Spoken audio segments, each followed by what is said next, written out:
Hello everyone, I'm Sarah and welcome back to my channel. We are officially halfway through 2024. It is the beginning of a new quarter and such.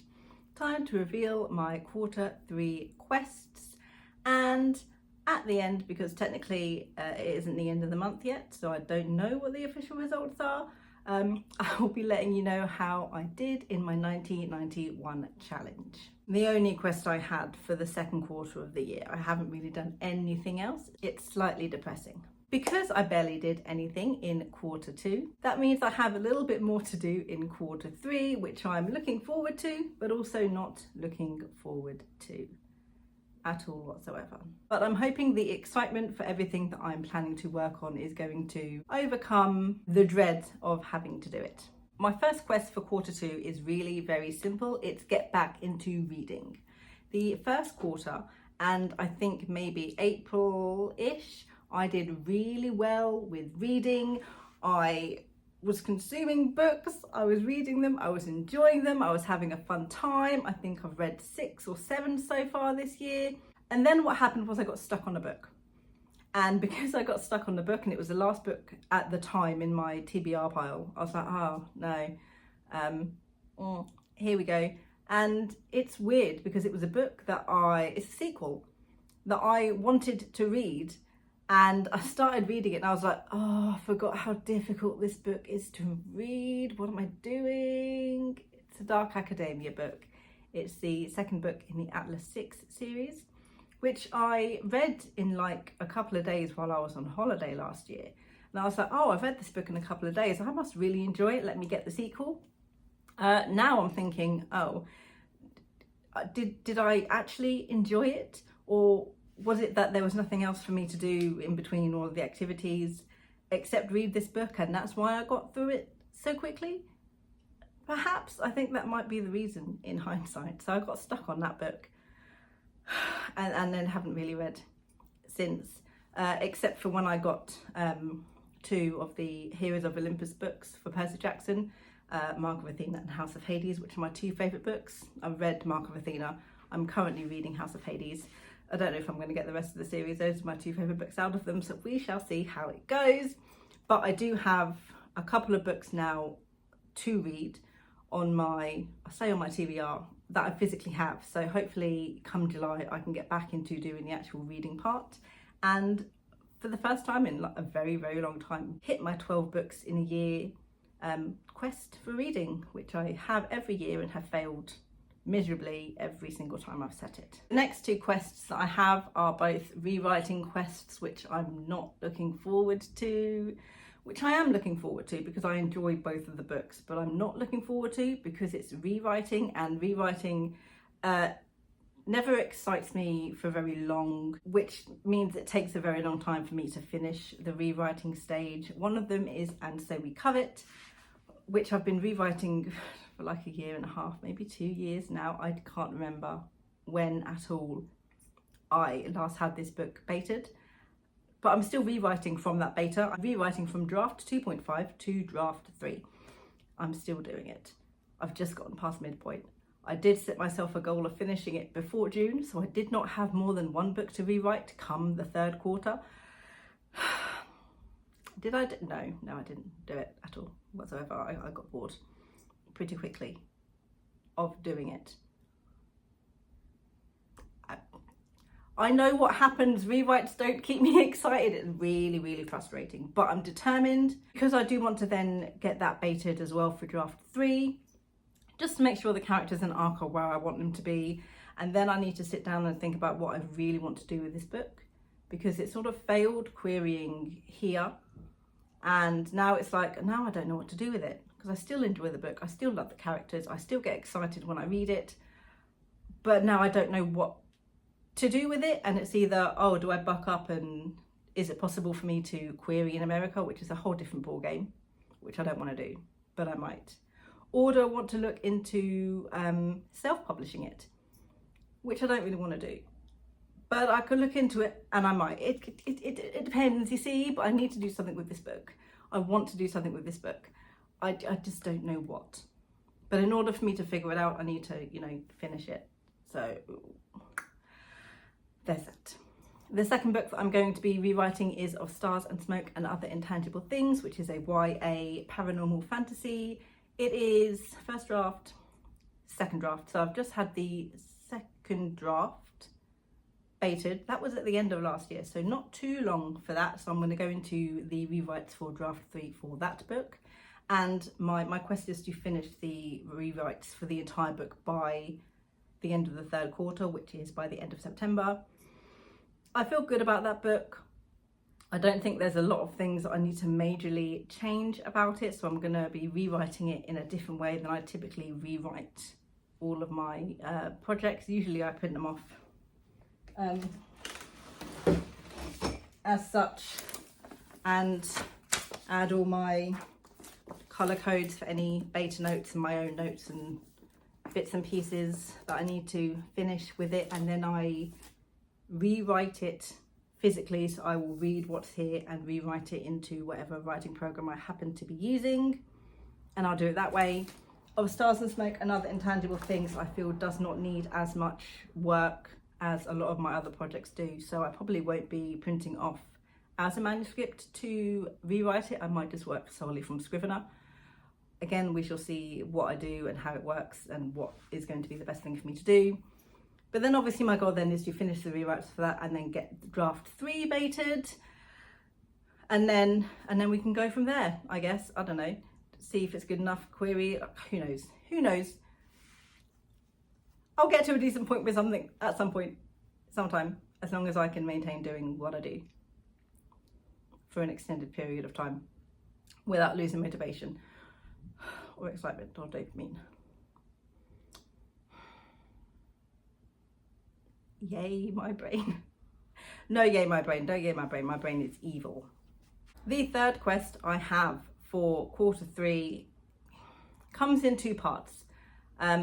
One part is sort of working on a new story idea.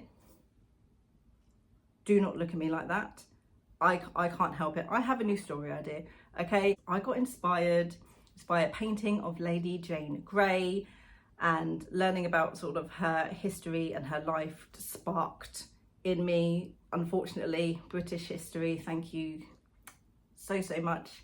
Lady Jane Grey is like the grandchild of Henry VIII, and after Henry VIII's son, I think it's Edward, died, he appointed Lady Jane Grey as his heir, and she was queen for a grand total of 9 days before Queen Mary, who was the daughter of Catherine, no, hang on, I'm running through Six the Musical in my head to get the names correct. She was the daughter of Catherine of Aragon, Henry VIII's first daughter, and stuff happened and she took over the throne, and Lady Jane Grey was imprisoned and then later executed. So that sort of history was like, oh, spark of an idea, and I can recycle one of the worlds I've created, a fantasy world, which I love this fantasy world so much. Didn't quite like the story that I had going along with it. So I've recycled the world and I've put some new characters in it, based the beginning of the story of Lady Jane Grey, and then sort of interwoven recycled parts of future books that I had in mind for this old plot, and have created a new trilogy in my head, in which I think on Google Docs I have like 18 pages worth of brainstorming and scenes from all 3 books, and characters and motivations and arcs and all of this, that and the other, and I'm super excited for it.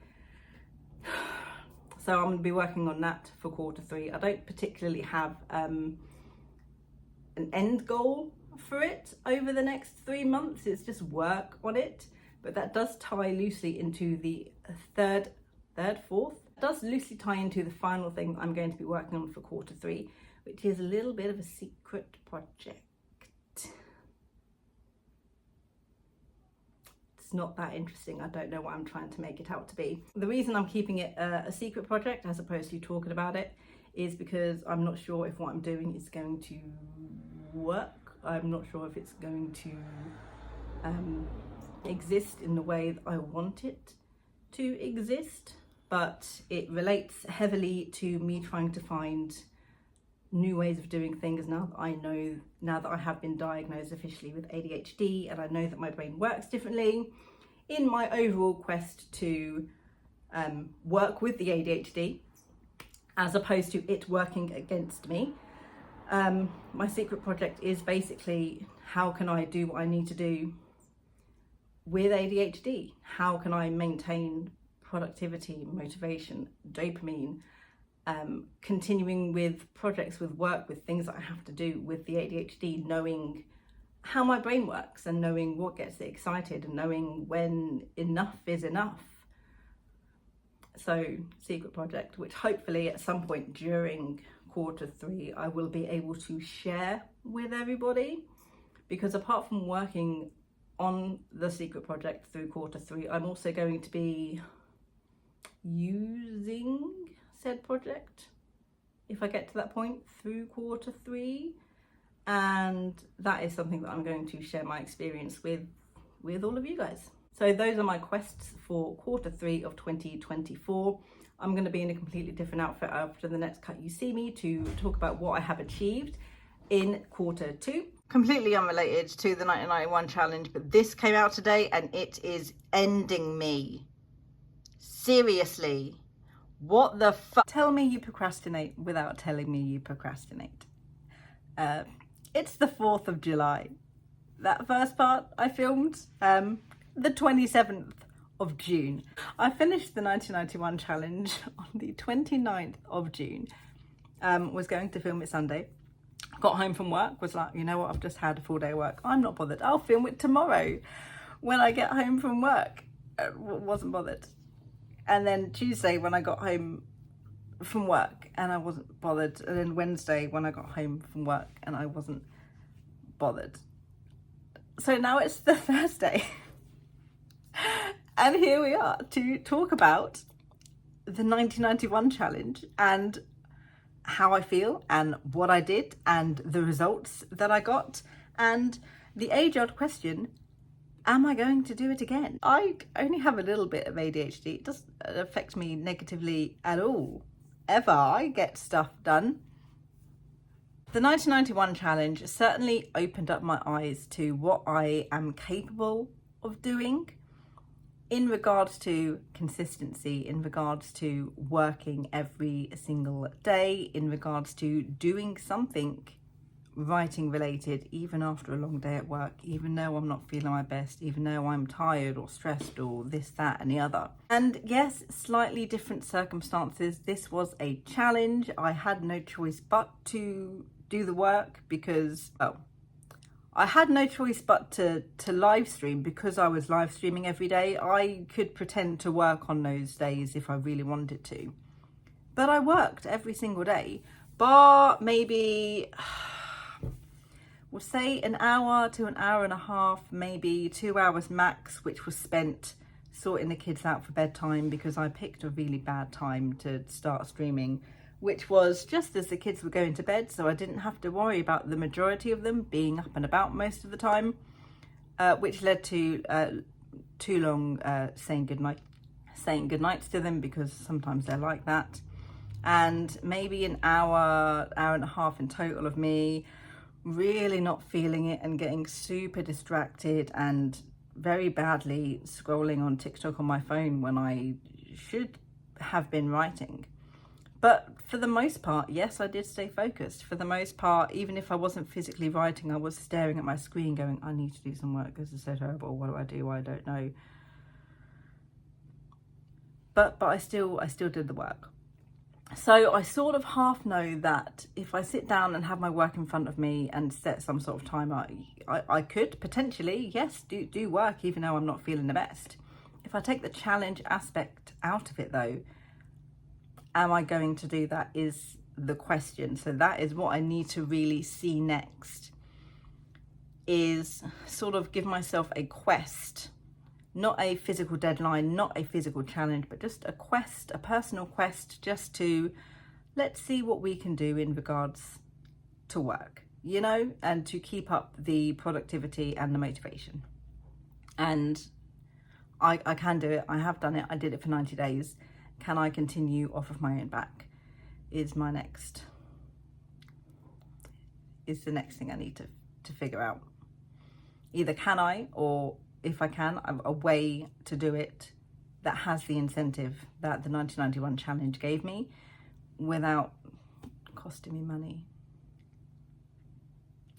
which is a reward system which would help, but I can't do that. Could I do that? No, I can't do that. No, I can't. Surprisingly, which is the weirdest thing, I never lost motivation for the story, which is another thing that I struggle with ADHD. I find it so difficult to, once I get, oh, this is really cool, let me go and do this project, I'm so into it, this is so fantastic, and then I lose that sort of, yeah, after a couple of weeks. It didn't happen with Birdwhistle House for the 1991 challenge. I can't say the accountability and the physical live streaming and working on it every day is what kept my motivation going for it. I'd have to really sit down and think about it to figure out what exactly it was. Now, yes, I did lose motivation while doing the challenge, especially when I was very tired. I was like, oh, I really don't want to do writing. And there were a few chapters where I would get a little bit stuck. It was sounding a little bit crap, so I'd obviously lose heart in what I was doing. But I never sort of went, no, I'm just going to stop and just move on or do something else. I continued pushing forward on what I was working on, that specific horrible chapter, for example, and then the flow would come afterwards and I'd be like, oh, okay, yeah, here we go, this is good, this is great, we can keep going now. And then I'd get upset that the 90 minutes was finished and I could not continue. But for the most part, yes, I did not lose interest in the characters, I did not lose interest in the story.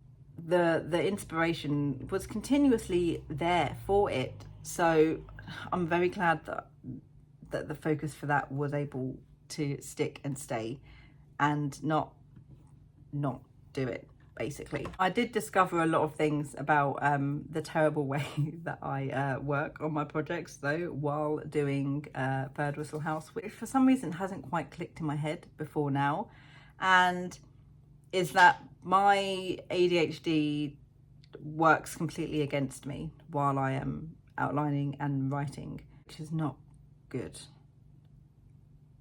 I'm trying to find a fix for that. My brain had a lovely habit of, because I hadn't outlined things properly, and when I say properly, I mean these two people chat and then this happens and then this happens. Like, what are they chatting about?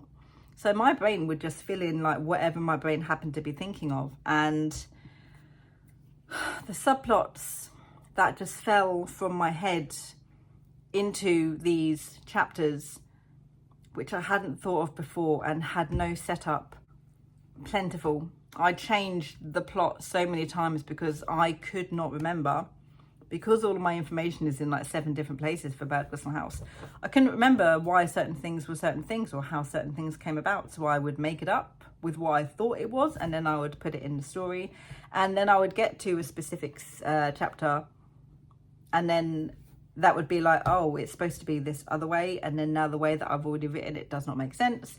So then I had to change stuff on the fly. I had to stop and like rework absolutely everything. Midpoint specifically, I had to completely rework midpoint for the story, which meant I had to rework everything that came after midpoint because midpoint had changed.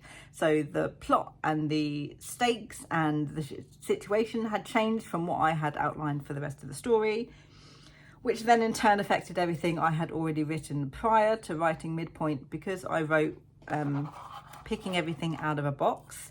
I wrote non-chronologically, and it's still a mess. The plot is still a mess. I have started going through and adding foreshadowing bits, this, that and the other, to certain chapters, which those things would need to be in, which is fine. But all I know is that there's a lot of work, there's a lot of character stuff that I've added, doing my flashbacks and my interludes and my random prompts that I did, that I would like to include in the plot itself. The mystery is sort of there, but it's also sort of not there. And the characters which I thought I had planned quite well it turns out that I either haven't worked with them enough and forgot what I had planned for them, or how they were supposed to act, or their personality. So I feel like the characterizations are not consistent throughout the story. But then there's also the fact that some scenes are from different POVs, and characters will act in different ways for different people, so it's sort of inconsistent in that way, which I guess is okay. I don't know how it's going to read when we get there, though. It's a hot mess of a story, but it is done. It is there. I have all of the groundwork mostly that I need, I think, in order to do it. And while I don't want to be like, I have written this book, but now I find it's going to be too hard for me to rework it, so I'm just going to shelve it. I don't want to do that. I do want to continue working on Birdwhistle House. But we're going to have to see after a couple of months, when I do my initial read through of everything, how easy I feel it's going to be to rework everything and then get it reworked. And then continue on and outline everything properly and make the fixes that I need to fix. In total for Birdwhistle House, I have written 59 chapters, 7 interludes, and 12 random prompts. I wrote in total for the 90 days between the 1st of April and the 29th of June in 135 hours, 89,036 words. And that is the finished, including the random prompts, which most of I can actually put into the story itself, which is fine, fantastic. It's character stuff in those 90 days. Which, it's going to be weird to say, which is not that amazing considering the word counts I have been able to do before in a shorter amount of time. 100,000 words for one NaNoWriMo, for example, working on 2 different projects, or 70,000 words in just 7 days. When you put it that way, like 135 hours for 89,000 words, that's like 650 words per hour, which is nowhere near what I can do. It's been a long time since I have, but it's on the lower end of what I have been known to do before. But for the place I am in my writing now, and the place I am in how I operate now in regards to writing, that is a really, really good result, and I'm super, super happy with that. I keep thinking about something I wanted to talk about in regards to the 1991 challenge, and it pops up into my head while I'm talking about something else, but then when I finish talking about what I'm talking about, I've forgotten what it was I wanted to talk about.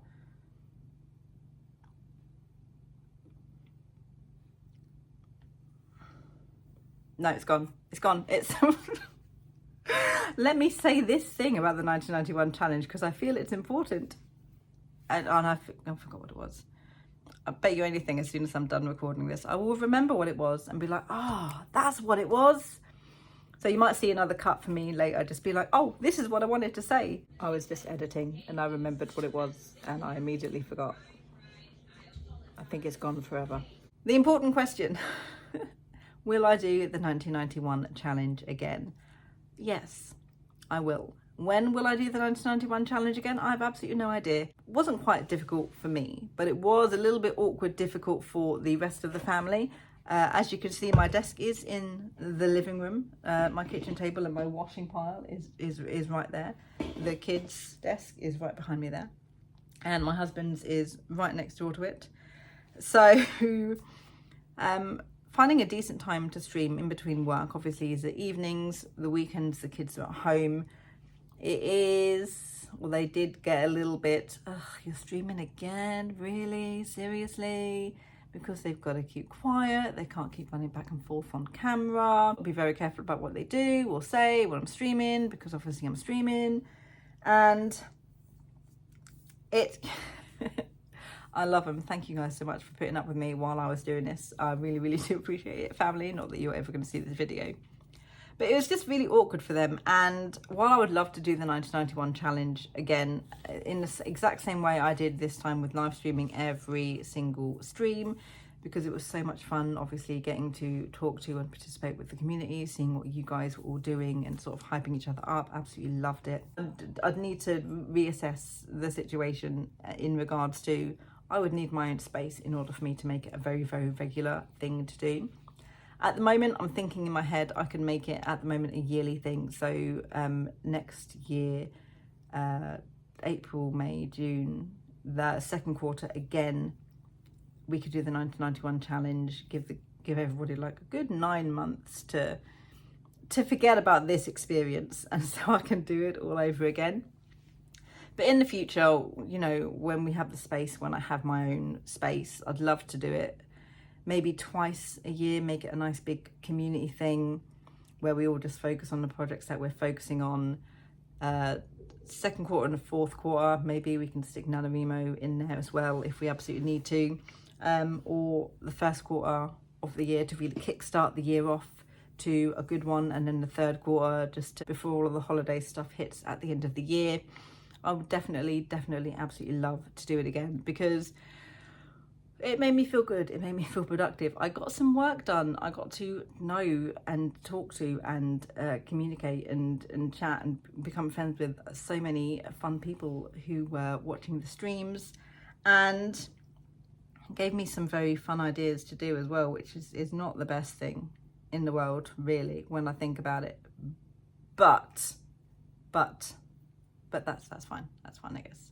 What did I want to talk about? I don't know. So that was me and the 1991 challenge. Thank you guys so much for everyone who participated, who joined in on the live streams. I really appreciate you so much. You all did an absolutely fantastic job with all of your work as well. I'm happy that I did it. I can't wait to do it again sometime in the future. And now back to other Sarah, almost a week ago. And I'll see you in my next video. Bye.